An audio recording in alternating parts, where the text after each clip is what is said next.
नमस्कार बंधुरा बेंगली मम्स किचेने आपनादेर सबाइके स्वागत। आज के आमी बानाते चलेछि मोछार बड़ा। तो ये मोछार बड़ाटा आगे आमार छोटोबेला आमार मा ठाकुमादेर हाथे खेयेछि, आमार ठाकुमार हाथे बानानो, माके शिखिয়েছে।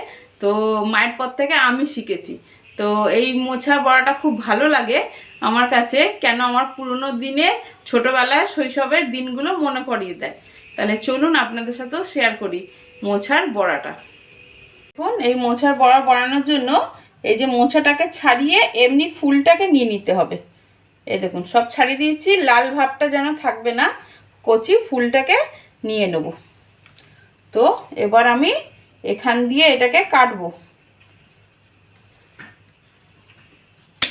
দেখুন কাটলে এই আগা দিয়ে এমনি কষ বেরোতে শুরু করবে। তো আমি এখানে রেখে দিলাম। এই মোছাটাকে এটাকে 4 টুকরো করে দেবো।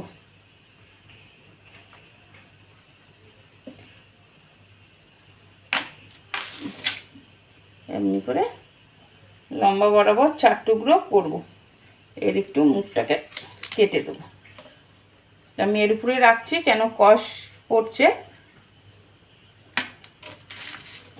এটাকে লম্বা এই যে 2 ফালি করে নিলাম। এবার একদিকে গরম জল বসিয়ে এটাকে সিদ্ধ করতে বসিয়ে দিই। চলুন দেখুন বন্ধুরা, মোছার বড়াটা বানানোর জন্য এই যে আমার জলটা ফুটতে লেগেছে। তো আমি একটুখানি দিয়ে দেবো এই যে নুন আর একটু সামান্য পরিমাণ হলুদ আর নুন এই জন্যই দিলাম যে আমার মোছাটা দিলে রংটা কালো হয়ে যাবে না, কেন এর মধ্যে তো অনেক কষ আছে। আর দেখুন আমি কিন্তু ভেজাইনি, এটা মিষ্টি মোছা তো না ভেজালেও চলবে। আপনারা যদি চান একটুখানি ভিজিয়ে রাখতে পারেন আধা ঘন্টা আগে। এই যে এই মোছাগুলো একটু 10 মিনিট সিদ্ধ হতে দিই। দেখুন বন্ধুরা, এই যে আমার কলার মোছাগুলো প্রায় সিদ্ধ হয়ে গেছে, কেমন কালো জল বেরিয়েছে। আমি কিন্তু হলুদ দিয়ে দিয়েছি বলে এর কলার রংটা কিন্তু হয়নি, কালো হয়নি। দেখুন মোছাটাকে আমি হালকাভাবে সাবধানে তুলে নেব।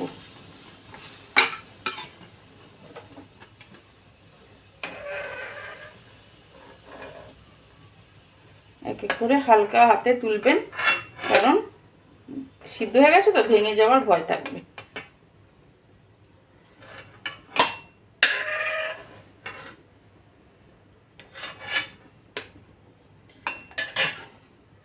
চলুন আমরা এবার বেসন গুলিয়ে নিই, একটু ঠান্ডা হোক। দেখুন বন্ধুরা, এই যে আমি বেসন নিয়েছি। এবার নিয়ে নিচ্ছি একটু নুন, সামান্য পরিমাণে একটু হলুদ, একটু কালো জিরে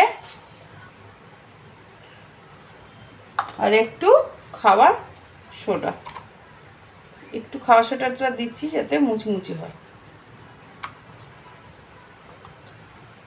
এবার আমি ভালো করে মিক্স করে জল দিয়ে গুলে নেব।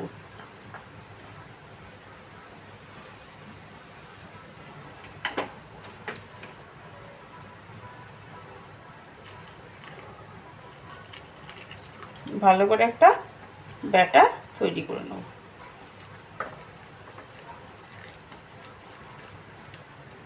একটু মোটা করে গুলবো, একদম পাতলা করব না, আমার মোছার গায়ে যেন কোটিংটা লেগে যায়।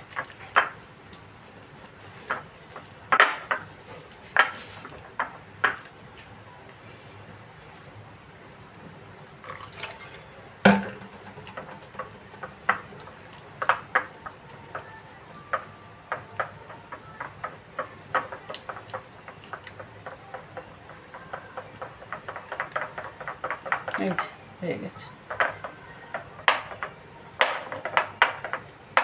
একটু আমি কিন্তু মোটা রেখেছি ব্যাটার, দেখুন, কেন মোছাটা তো আমি কুচি কুচি করে কাটা না, এটা তো লম্বা লম্বা মোছা, তো একটু ঘন ব্যাটার রাখতে হবে। তাহলে চলুন তেলটা আমি ততক্ষণে বসিয়ে নিই। আমার কড়াইটা গরম হয়ে গেছে, তো আমি তেল দিয়ে দিচ্ছি। একটু তেলের পরিমাণটা বেশি দিতে হবে, কেন ডিপ করে ভাজতে হবে তো, তাই। গ্যাসটা আমার জোরে করে দিলাম, তেলটা এই দেখুন মোচাটাকে সিদ্ধ করে নিয়েছি, এবার একটু ঠান্ডা করে নিয়েছি, এই যে লম্বা করে।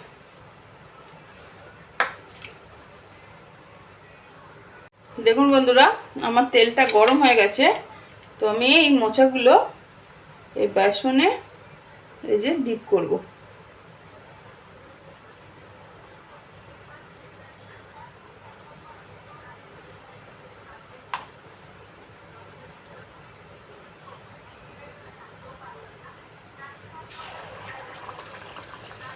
এমনি করে ছেড়ে দেবো, একটু মোটা করে এর জন্যই গুলেছি, এই দেখুন, নাহলে মোচাগুলো সিদ্ধ করা তো খুলে যেতে পারে। দুটো দুটো করে ভেজে নেবো, বড় বড় তো দুটো দুটো করে ভাজবো। দেখুন বন্ধুরা, আমার এই পিঠটা ভালো করে ভাজা হয়ে গেছে। তো আমি উল্টে দিলাম এই পিঠটা, ছোটোতে লেগেছে তো গাটা লেগে যাচ্ছে। পরে এই পিঠটা আমি ভেজে নেব। আমি কিন্তু গ্যাসটা একটু আস্তে রেখেছি, কারণ বেসনটা ফট করে পুড়ে যাবে। মোচা আমার সিদ্ধই, কিন্তু আর একটু আস্তে আস্তে করে ভাজলে কি তাড়াতাড়ি কুক হবে না, আর একটু ভিতর দিয়ে ভালো করে আরটু পাকবে। আর না হলে তাড়াতাড়ি উপরে বেসনটা কালো হয়ে যেত, আর ভিতরটা কি হতো, কাঁচা থেকে যাবে। ওই জন্য একটুখানি জোরে করে তারপর আমি আস্তে করে দিয়েছি। দেখুন বন্ধুরা, আমার বড়াটা হয়ে গেছে। তো আমি এবার আস্তে করে তুলে নেব।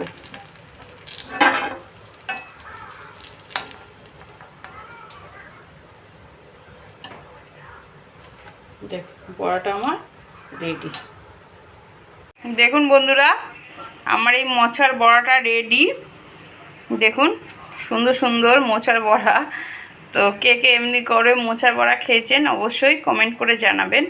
ভালো লাগে একটা সাবস্ক্রাইব করে দেবেন। ধন্যবাদ।